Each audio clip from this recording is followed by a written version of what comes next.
Sou a doutora Ana Flávia, então nós estamos aqui com a campanha de saúde bucal na escola, multidisciplinar. Então, estou com a presença da Priscila, nutricionista, que vem trazer informações ricas, né, de nutrição e qual a influência da nutrição nos alimentos, né, o quanto eles são importantes na dentição, na estrutura bucal, o quanto ele enriquece, né? É importante a gente saber sobre eles. Tudo bem, Pri? Tudo bom, Ana? Obrigada pelo convite. Imagina, vamos lá. Prazer estar aqui. Prazer todo meu, obrigada pelo tempo que você está doando para a gente. Vamos lá, a gente pode começar, fica à vontade, pode começar por onde você achar melhor. Legal. Bom, Ana, acho que é importante a gente começar do começo, né, que eu falo, falando dos hábitos, né, que a gente já encontra no ambiente que a gente vive. Uhum. Então, esse ambiente, no caso, né, a gente está, para as crianças, por exemplo, a gente tem o convívio dos pais, dos educadores e o convívio social, que são os amigos, as pessoas que a gente se relaciona. Então, é preciso ver, né, esse ao redor aí, para ver que tipo de influência a gente está passando aí para as crianças, enfim. A gente às vezes influencia também uns aos outros, sendo adultos também, sim, claro. Mas que tipo de influência? Negativa ou positiva? Uhum. Então, fazer esse balanço aí para que a gente consiga... Realmente, isso tudo é a base, né? Você está perto de gente que acaba consumindo... Isso é a base mesmo. Até você está numa escola, você tem amigos que consomem mais docinho, você vai querer seguir. Tem aquele que tem mais bom, que tem hábitos bons, você acaba seguindo o hábito do amiguinho. E assim vai para a vida, né? Sim. A criança, assim, desde bem pequena, a partir dos 6 meses de vida, que ela começa a ser apresentada aos alimentos, que seria a fase inicial, após aleitamento exclusivo, nessa fase, quanto mais experiência a criança tiver com alimentos diferentes, maior a disponibilidade da criança em conhecer novos alimentos, em ter um paladar mais aceitável para os alimentos. Então, essa fase é muito importante. Então, por mais que a gente saiba que vai ter influência dos amigos ali no futuro, a cada ano que passa vem influência de alguma coisa, né? Mas a criança, quanto mais cedo ela tiver bons hábitos, mais ela vai gostar dos bons hábitos. Então, por mais que a criança ainda coma ali um doce na escola, ou tenha ali seus momentos de lazer, que é normal, né? Tudo uma questão de equilíbrio, a criança ainda vai ter enraizado aquela coisa de comer a fruta, de comer salada, de comer carnes magras, não vai ficar tão focada em só comer os alimentos que a gente considera não saudáveis, que tem horário e momento para comer. Isso tem que ser fortalecido em casa. Eu consigo dar esse exemplo pelo meu filho. O Arthur, ele não tem hábitos assim de doce, nem refrigerante, nem suco de caixinha. Sim. Isso eu falo mesmo com propriedade. Ele gosta de água. Então, nem na escola ele consome isso, nem fora de casa. Então, realmente é hábito de casa. Eu fui consumidora de refrigerante, eu era viciada em Coca-Cola. Mas eu consegui abolir. Hoje eu não consigo pôr um refrigerante na boca. Sim. Então, é suco natural ou é água mesmo, né? O paladar modifica totalmente. Sim. Então, assim, consegui mudar o hábito e mudou o hábito de casa. Mas o Arthur nunca teve esse hábito. Então, assim, ele já realmente é o que se fortalece dentro do ambiente de casa, você acaba levando para fora, né? Sim. Então, o ambiente de casa realmente faz total diferença em tudo, é a base. É a base. Você percebe que mesmo ele tendo oportunidade hoje numa festa, na casa Sim. de um amigo, ele não quer mais, porque ele não acha que aquilo é um prazer para ele. Sim. Né? Então, poderia até ser, sim, mas não é a base dele. Então, ele não vai ter aquela vontade, aquele desejo, como criar uma criança com aquele excesso de açúcar, no caso do refrigerante, né? Porque a gente sabe que tem o vício aí do açúcar, sim, e dos componentes, no caso do refrigerante. Então, Ana, a gente precisa observar o que a gente está ensinando. Porque ensinar um filho é só o que a gente fala da boca para fora. Então, a criança, ela absorve aquilo, mas ela não está vendo aquilo acontecendo. Então, aí o ensino, na verdade, ele mostra, mas o exemplo, ele arrasta a criança a copiar. Não pode conflitar, né? O que você fala e o que você faz tem que ser a mesma coisa. Tem que ser a mesma coisa, exatamente. Então, na verdade, você não precisa nem falar nada, não, né? É só fazer. É só fazer. Então, quer dar um bom exemplo pro seu filho? Faça aquilo, mude primeiro você. Então, eu falo sempre, quando a gente faz uma consulta para a criança, eu sempre chamo os pais para vir junto. Eles precisam estar presentes, porque quando eu mudo, eu quero fazer uma transformação, uma reeducação alimentar naquela criança, eu preciso que a casa se mova, todo mundo se movimente. Porque senão não é efetivo. Tem que ser natural. A coisa tem que ser introduzida naturalmente, sem muito blá blá blá, porque acaba acontecendo, acho que uma repulsa e uma aversão até o alimento mesmo. Ao invés de ser introduzido, ele vai ser expelido. Exatamente. Né? Legal, Pi. Falar um pouquinho a respeito dos alimentos cariogênicos, que são os alimentos que provocam cárie. Se puder dar uma dica, né? Alimentos mais pegajosos, né? Vai ser o quê? Doce, né? Carboidrato, né? Nós acho que é um pouco até, todo mundo já sabe, né? Meio que parece que é cansativo a gente ficar ali reforçando, mas é sempre importante reforçar que o açúcar simples, né? Então, bala, chiclete, açucarado, bala de goma principalmente, que são os mais pegajosos, e os amidos, né? A farinha, no caso, o carboidrato fermentável, ele faz sim com que a gente atraia aí a cárie. Então, são praticamente isso, doces, bolos, biscoitos recheados, que é aquilo que normalmente a criançada acaba tendo uma atração maior e a gente está sempre tentando ali reduzir. Então esses são os alimentos aí cariogênicos. Inclusive a gente estava até conversando um pouco antes, né? Ele não faz mal só para dente, faz mal para o corpo num todo, né? Então assim, vale a reflexão para a família, não só para a criança. Então aqui eu gosto muito de não proibir, nem restringir pai, nem muito menos o adulto a não comer. Mas assim, de repente diminuir ou até escolher um momento do dia, da semana para poder consumir e cuidar da higiene, porque a ideia não é proibir ninguém de consumir, pelo contrário, né? Tem que ter prazer na vida de alguma coisa, mas assim, tentar refletir um pouco sobre isso, né? E o quanto realmente ele não traz benefício para a saúde. Agora tem uma dica legal, que são os alimentos que trazem muito benefício para a boca e para a saúde do corpo, né? Se puder, ele cria uma película no dente, né? Como se fosse um filme realmente de proteção. E aí a Pri pode falar para nós. Bom, então, em contrapartida, nós temos os alimentos cariostáticos, que são os benéficos aí para a saúde dos nossos dentes. E eu falo, a natureza é muito sábia, né? Porque os alimentos que são saudáveis para os dentes é o que são saudáveis para todo o metabolismo do nosso corpo, para todas, né, as nossas estruturas, não só dente, como cabelo, como unha, como pele, como músculo. Então, quais são esses alimentos? As proteínas, então, carnes, ovos, né, carnes brancas, peixes, né, por conta das gorduras boas aí dos peixes, as oleaginosas, frutas e vegetais. Então, assim, uma alimentação balanceada é sempre a chave do sucesso, eu falo, né?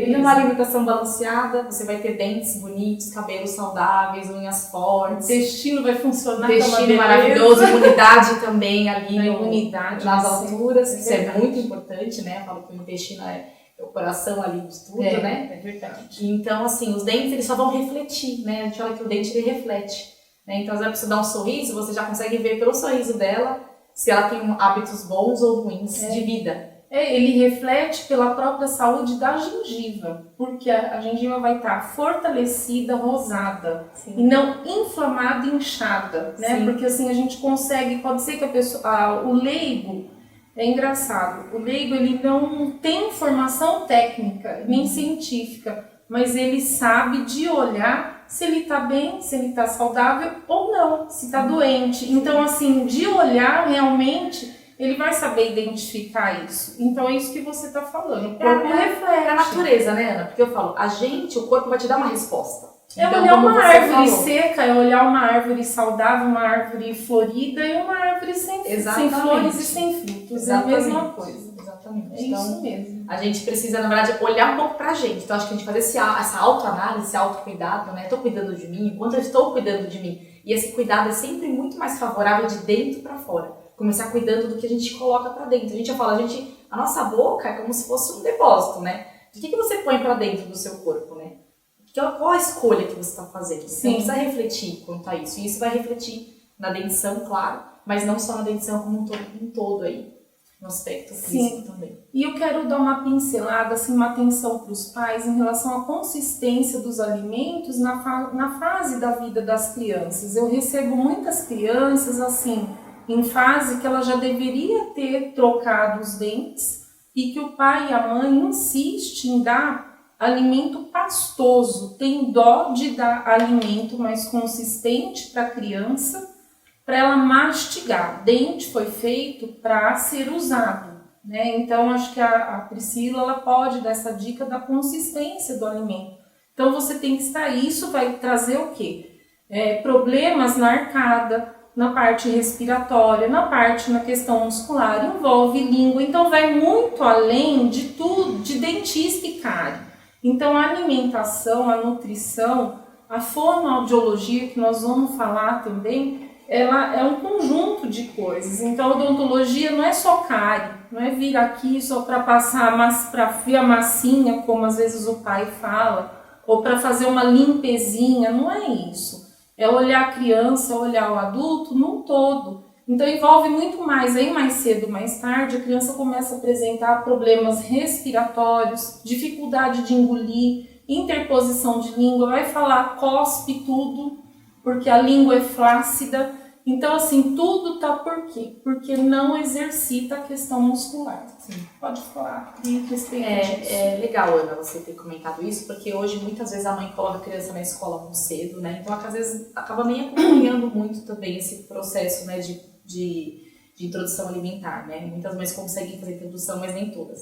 Existe a fase do aleitamento materno exclusivo, que a gente sabe que são 6 meses, né? Se a mãe conseguir só com o aleitamento materno e que ele nem água precisa, né? Porque Sim. O próprio aleitamento já tem a hidratação.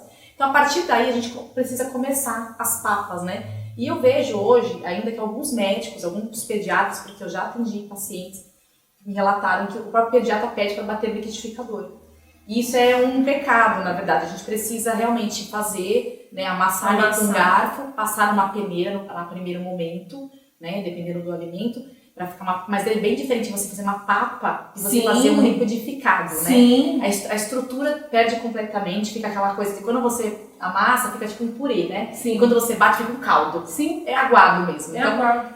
Precisa passar pelas fases de transição, nunca se bate no liquidificador, é sempre garfo e peneira. E isso tem que ser aos pouquinhos. Com 1 ano, a criança tem que estar comendo comida sólida da casa.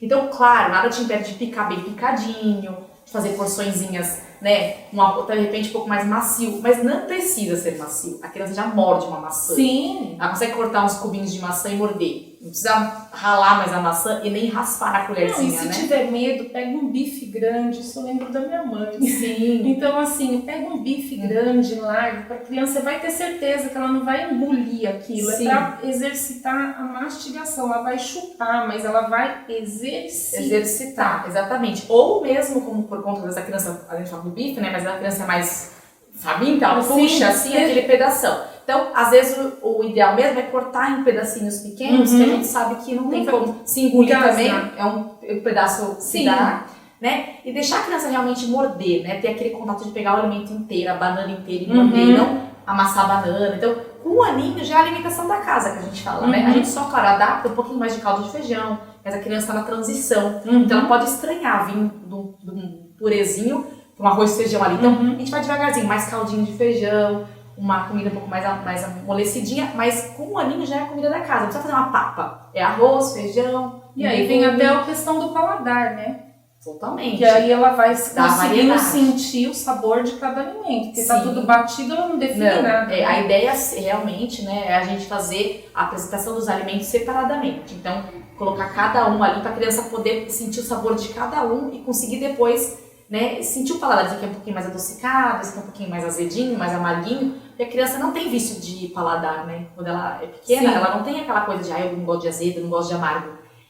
Todo o paladar dela está em formação. Então, tudo que você dá, ela aceita. Um abacate sem açúcar, para nós, de repente, para o adulto, acha um absurdo, né? Porque a gente foi criado, de repente, de forma, né, um pouco, né, mais permissiva. Hoje, a gente sabe que não precisa oferecer açúcar até os 2 anos, você oferece açúcar para a criança. O abacate pode ser oferecido puro. E aí você fala, nossa, mas abacate puro não tem gosto de nada. Tem, abacate tem sabor. É que as pessoas acham que abacate tem que ter açúcar, né? Então, precisa apresentar o máximo de alimentos, mas sempre aumentando a solidez, né, desse alimento, para com 1 aninho ele já esteja comendo a alimentação da casa. E aí, como isso acontece? Às vezes a mãe ela pensa, mas não tem dente. É um erro pensar, porque o dente está por baixo da gengiva. Não é que ela não tem dente. Tem que ser estimulado. Ele só vai romper, né, Ana? Com estímulo. Se você não estimula, não rompe a dentição. Então o dentinho demora mais a sair. É claro que a gente sabe que também depende um pouco também, né, de criança para criança. Tem a questão de antibióticos, que às vezes deixa a gengiva um pouco mais fibrosa, entendeu? Mas assim, o estímulo mecânico é fundamental. Então precisa realmente não ter medo. Com 1 aninho a criança já está numa fase que ela tritura tudo. Exatamente. Você tem mais alguma colocação? Se tiver... Então, eu queria agora só pra gente finalizar, porque eu acho que é muito importante, né, a gente falar sobre como que os pais estão estimulando uma alimentação saudável, né, para esses filhos. Então, a gente às vezes fica um pouco preso ali a colocar comida no prato e ofertar. Sim. Né? E não é só isso, né? A gente precisa pensar ali como que a gente está introduzindo essa alimentação saudável, né, esses alimentos que são aí benéficos para a saúde nessa família. Todos comem. Como que é o convívio? Você leva o seu filho no supermercado, a gente fala a importância da criança conhecer o alimento. Sim. Tem criança que não sabe a diferença de banana para manga. E às vezes uma criança maiorzinha, não sabe a diferença de um abacaxi para uma melancia. Como que você vai apresentar isso? Levando numa feira, levando no supermercado, deixando pegar na mão, colocando no carrinho, deixando a criança participar da compra. Então isso é uma coisa importante. Em casa, né, independente se tem um filho ou 2, ou é só, né, uma família com uma avós, enfim, fazer com que todos participem do momento da alimentação. Então, fazer uma mesa bonita, que isso é muito importante também para esse momento da refeição. Então, montar uma boa mesa, né? Então, como a gente vai num restaurante e tiver aquela mesa bonita, a gente come até com mais vontade. É verdade. Quando você come em pé ali na cozinha, vou comer correndo. Não é a mesma coisa. Não. A gente sabe que eu sempre tenho aquela sensação, nossa, eu comi correndo, né? Parece que eu nem comi. Engoliu, né? Você não comeu. Então, o restaurante ele tem uma luz bonita, uma toalha legal, um prato. Então, use a sua melhor louça, né? Eu brinco assim, mas a criança, ela precisa ver desde sempre essa coisa da mesa, porque a mesa, né? Sentar à mesa é um ritual. E é um ritual sagrado, vamos dizer, comer, né? E a criança perde isso porque às vezes a mãe come no sofá, o pai em pé, o irmão engatinhando no chão. Então, precisa, mesmo o bebezinho, colocar no cadeirão, encostar na mesa e fazer um ambiente de refeição assim, harmônico, todos comendo. Importante, Ana, as distrações. Hoje a gente come com celular do lado, tablet falando, televisão ligada, rádio, ou tudo ao mesmo tempo. Porque um tá na televisão, o outro tá no celular, o outro tá com fone de ouvido, porque a gente sabe que os adolescentes adoram fone. Então, assim, precisa que o momento da refeição seja único, né? E tenha que ser presente. Quando eu falo presente, assim, é um ali ao lado do outro e presente para a comida. Porque quando a gente se distrai, a gente presta atenção no que a gente está fazendo e não no que a gente teria que fazer. É uma oportunidade até de conversar, de estar ali naquele momento, né? Porque às vezes o jantar, Ana, já escutei isso em relatos no consultório, às vezes o jantar é o único momento do dia que a família se reúne e conversa de fato. Porque depois começa a correria da noite. Um vai lavar louça, um vai arrumar roupa pro dia seguinte, a criança às vezes vai terminar uma tarefa. Então assim, cada um vai tomar um banho, cada um tem uma atividade à noite. A gente não chega e simplesmente deita. A gente sabe que a rotina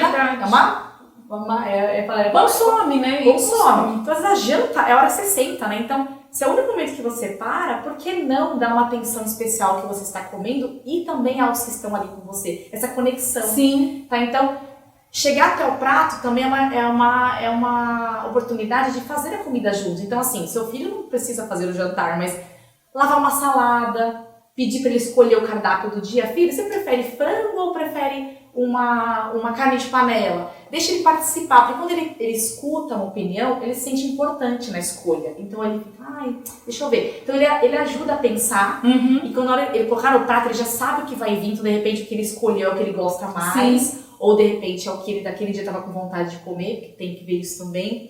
Um lava a salada, o filho pode montar a mesa, por exemplo, é uma coisa fácil, colocar as toalhinhas, levar os talheres, retirar a louça também da mesa, de repente tirar os talheres, jogar o lixo. Então, esse momento tem que ser comunitário, eu falo, todo mundo tem que participar, para ser realmente um momento assim eu falo que todos estamos conectados aí com aquele momento. Depois terminou o jantar, cada um vai para a sua atividade, mas aquela 1 hora ali, ela vai ser especial e vai ser diferente. É de família mesmo, né? Então, esse estímulo tem que existir, né? Então, a criança hoje ela precisa ser colocada ali, ser submetida ao alimento, não assim como imposição, né? Come isso que é saudável e pronto, acabou. Aí a mãe coloca o prato, sai da mesa, o filho fica sozinho, olha pro prato, come o brócolis. E ainda, às vezes, a mãe tem aquela né, opinião, o pai, se não comer o brócolis, depois você não vai jogar videogame. Não vai ter chocolate. Se não comer o brócolis, eu tô dando exemplo do brócolis, mas enfim, poderia ser qualquer outra coisa, né? Se não comer o feijão, não vai poder comer o doce. Então, olha o que isso pode trazer, Ana. quando você fala para a criança, se não comer o brócolis, você não vai comer o chocolate, o que a criança pensa? O brócolis é muito ruim, eu só vou conseguir comer o chocolate se eu fizer o ruim primeiro. Isso gera uma confusão na cabecinha da criança. Sim. O brócolis é tão gostoso quanto o chocolate. Tudo vai ter sua hora e seu momento. Chocolate pode, brócolis também Sim. pode. Mas nunca oferecer comida como recompensa. Comida não é recompensa. Comida é comida. Por isso que as pessoas hoje estão fazendo o quê? Descontando angústias na comida. Estou com raiva, vou comer. É a compensação. É a compensação. Porque tudo é um prazer que você busca. E a comida é um prazer? É um prazer. Mas não pode ser um prazer de compensação. Senão vira uma doença depois. Sim. Tá aí, é desde pequenininho que a gente gera e a gente faz sem querer. Os pais não fazem por mal. Mas nunca, né? Fazer esse tipo de é que talvez foi imposto pro pai dessa forma e ele tá só repetindo o comportamento. E ele tem medo de acontecer com ele, de repente, o que aconteceu. Exatamente. Né? Ganhou muito peso, ou ele não consegue adequar uma alimentação. Então ele fala, não vou repetir o erro, mas ele repete sem querer. Então, a criança, filho, vamos comer esse brócolis. Ah, mas vamos ganhar chocolate? Filho, chocolate você vai ganhar de qualquer jeito. Mas você precisa comer isso também. Sim. Né? Isso aqui é gostoso, né? Então a gente às vezes escuta muito falar assim, come o brócolis porque tem vitamina A. A gente começa a falar das vitaminas, né? Come o feijão porque tem ferro. E a gente nunca às vezes experimenta falar, come porque é gostoso. Sim. É gostoso também. É uma delícia. É que a gente coloca uma imposição de come porque faz bem. E quando a gente faz isso, tem estudos já, né? Feitos que quando a gente usa esse termo, come porque faz bem, a criança ela recuada. Ai, não, isso é ruim. Então a gente precisa mudar também a forma de dizer. Tá? Então, pais e mães, né? E vovós, enfim, quem cuida dos seus filhos, educadores e amigos, enfim. Criar um ambiente aí agradável para alimentos. Alimento é só riqueza, não tem alimento proibido, alimento lixo, não. Dia do lixo. É a gente realmente saber adequar a hora e o momento. Sim. Tudo pode, né, Ana? Tudo pode. O dentinho lá. Aqui também pode comer doce, aqui ninguém proíbe nada. Comendo na hora certa, escovando o dentinho e tendo essa consciência, vamos ter saúde, prazer. Principalmente, né? Saúde, crescer feliz, saudável. Feliz, exatamente. Sermos adultos felizes. Para não criar traumas na infância e sermos aí com adultos felizes e saudáveis. Muito obrigada. E nós vamos deixar o contato no final do vídeo. Obrigada. Obrigada.